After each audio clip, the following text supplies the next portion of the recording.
অনুৰাধাজ ব্লগলৈ আপোনালোকক স্বাগতম জনাইছোঁ। আপোনালোকে বাৰু অম্বুবাচী চলি থকা সময়খিনিত এই কামকেইটা কৰিলেনে? আপোনালোকে এইকেইটা কাম কৰকচোন।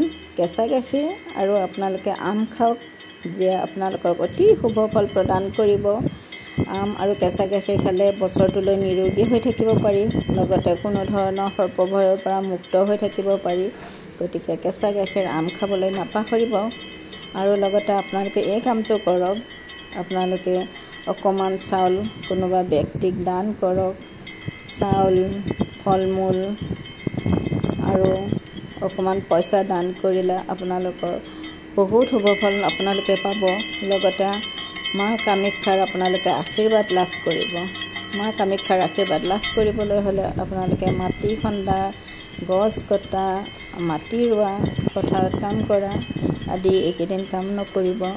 কাৰণ আই বসুমতীক এইকেইদিন সম্পূৰ্ণ বিশ্ৰামৰ প্ৰয়োজন হয়। তেনেধৰণৰ কাম কৰিলে আই বসুমতীয়ে বহুত কষ্ট পায়, যিহেতু আমাৰ বসুমতী বা পৃথিৱী হৈছে আমাৰ মাতৃস্বৰূপা। গতিকে মা কামাখ্যাৰ আশীৰ্বাদ লাভ কৰিবলৈ হ'লে আপোনালোকে নিয়মকেইটা মানি চলিব। আপোনালোকে দান কৰাটো সোমবাৰৰ আগতেই দান কৰক। সোমবাৰে 2:56 বজাত আপোনালোকৰ অম্বুবাচী নিবৃত্তি হ'ব আৰু আপোনালোকে সেইদিনা শুদ্ধি হ'ব পাৰিব।